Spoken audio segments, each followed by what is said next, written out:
Dang! Suara benda jatuh di lantai. Serpihan kaca berserakan. Di dalam kamarmu yang gelap dan hening, bunyinya terdengar begitu nyaring. Berisik amat sih. Waktunya tidur nih. Sambil bersungut-sungut, kamu meraih ponsel. Masih jam 3 pagi. Yang bener aja. Kucing! Parahnya lagi, hal ini terjadi setiap malam. Kucingmu begitu bebasnya berlarian di rumah sambil meraung-raung dan menjatuhkan barang. Jangan bilang kamu salah mengadopsi kucing loh ya. Enggak lah, hal ini sangat normal kok. Seringnya kucing punya banyak energi yang terpendam sehingga perlu disalurkan.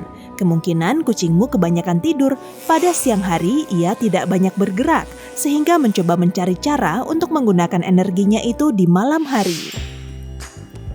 Jika kamu baru saja pindah rumah, kemungkinan sudah ada serangganya. Kucingmu punya daya pendengaran dan penciuman yang sangat sensitif. Serangga ini memicunya bergerak. Kebanyakan serangga lebih aktif di malam hari. Kucingmu tak akan bisa beristirahat dengan adanya kekacauan ini. Sebaiknya segera basmi serangga yang ada di situ.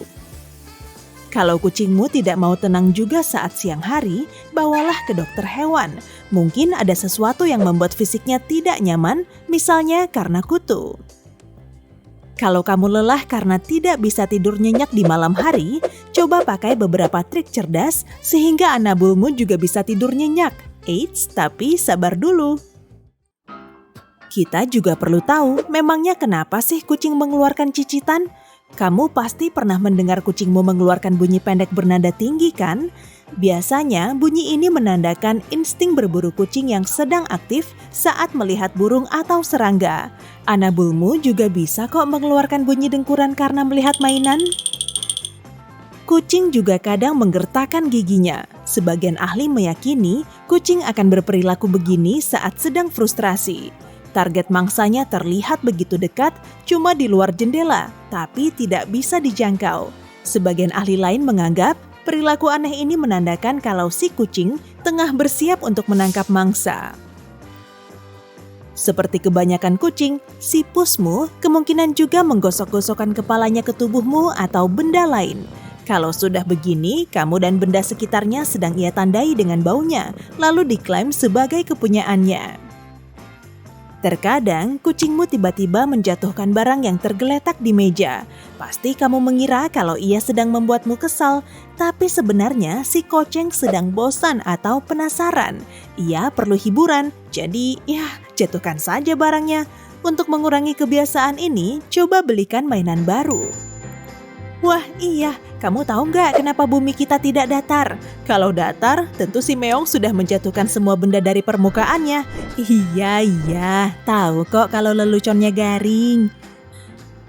Nah, kalau kucingmu berbaring telentang di hadapanmu, berarti ia sedang memberi pujian. Dalam dunia perkucingan, telentang merupakan posisi yang sangat lemah. Kalau kucingmu tidak takut menunjukkan perutnya yang terbuka, berarti ia mempercayaimu. Dan kalau kucingmu berguling-guling di lantai, artinya ia sedang bermain-main. Kucing memang lucu dan imut ya. Dikiranya akan muat berada di tempat-tempat super sempit. Sebagai bentuk pertahanan diri, kucing akan merasa nyaman berada dalam vas bunga, wastafel, atau bahkan kardus sereal. Tempat-tempat ini membuatnya merasa aman. Ia juga bisa mengamati keadaan sekitar dari kejauhan, sehingga tidak akan ada yang bisa mengintainya. Kucing juga bisa mengusik perbincanganmu di telepon karena cemburu dengan semua perhatian yang kamu berikan ke lawan bicaramu. Tandanya, kamu perlu menghabiskan lebih banyak waktu bersama anabulmu itu.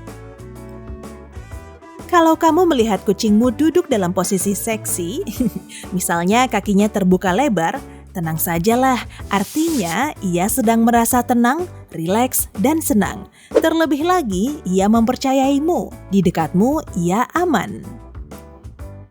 Apa kamu pernah melihat kucingmu menggigit kuku kakinya? Kemungkinan sedang perawatan kuku sih, atau sedang gelisah. Jadi, inilah kebiasaan buruknya untuk menenangkan diri. Sebagian dari kita juga menggigit kuku kan saat sedang bosan atau gugup. Kucing juga begitu. Setelah makan, anabulmu juga mungkin mencakar-cakar pinggiran wadahnya atau malah menutupnya dengan sobekan kertas. Perilaku ini wajar kok, si kucing ingin memastikan makanannya aman dan terlindungi. Kamu perlu berbangga loh pada anabulmu kalau ia membawakanmu hasil tangkapannya. Tikus yang ada di atas bantal memang terlihat iuh, tapi dengan menaruhnya di situ, kucingmu sedang mengatakan kalau kamu termasuk dalam kelompoknya dan ia sangat menyayangimu. Mungkin juga kan ia sedang berterima kasih dengan cara nyentriknya? Kamu kesulitan membuka buku atau laptop karena si meong sudah terlebih dulu melompat di atasnya. Ia tahu loh, dengan begini kamu akan memperhatikannya dan mungkin memberi elusan hangat. Dasar koceng. Kamu mungkin juga pernah melihat kucingmu menyeringai. Fenomena ini punya istilah ilmiahnya sendiri yang terlihat seperti lekukan bibir mencibir. Tapi ekspresi ini tidak ditujukan kepadamu kok, tapi merupakan reaksi terhadap pesan tersembunyi dari kucing lain. Kucingmu mencium feromon dari kucing lain di dekatnya. Kerutan bibirnya terbentuk saat ia memerangkap feromon dengan lidahnya di langit-langit mulutnya. Kucing jantan lebih sering menyeringai daripada kucing betina. Kalau kucingmu menatapmu dalam-dalam, segera lari berlindung. Predator minimu akan segera menerkam. Hewan ini suka mengamati calon mangsanya. Dengan begini, ia akan tahu usahanya takkan sia-sia saat akhirnya menyergap. Kamu juga perlu menjauh kalau telinga anabulmu menyentak. Ia sedang memperlihatkan rasa cemas dan takutnya. Kalau kamu mengganggunya, ia bisa menyerangmu.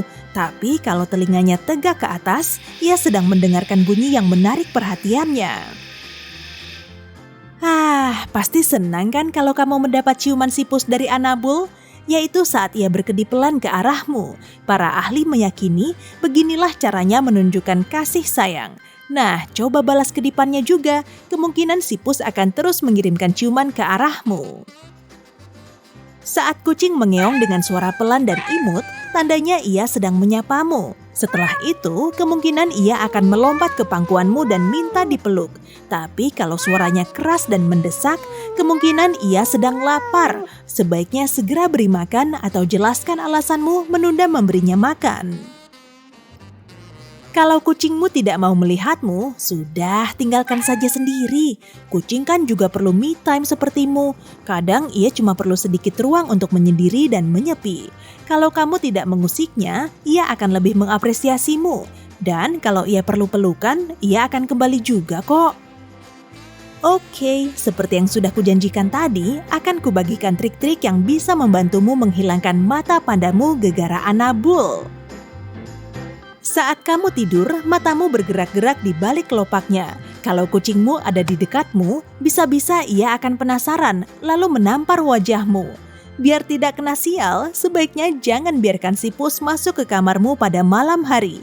Kalau ia menggaruk-garuk pintu sambil berisik, halangi pintunya dengan benda-benda yang dibenci kucing. Misalnya double tape, aluminium foil, atau potongan karpet vinil. Berikan makan sipus dalam porsi terbanyaknya di malam hari.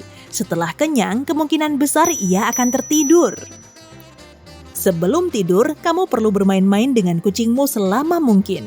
Gunakan mainan yang bisa bergerak-gerak dan menggantung, layaknya gerakan mangsa kecil seperti tikus atau burung. Terus hibur kucingmu sampai ia lelah, sehingga kamu bisa tidur nyenyak. Kalau kamu banyak tinggal di rumah, buat kucingmu capek dengan permainan yang memerlukan banyak gerakan. Semakin banyak geraknya di siang hari, tidur malamnya akan semakin nyenyak. Nah, kalau anabulmu senang berinteraksi dengan kucing lain, adopsi juga kucing lain. Kemungkinan keduanya akan bermain bersama dan mengabaikanmu sendiri.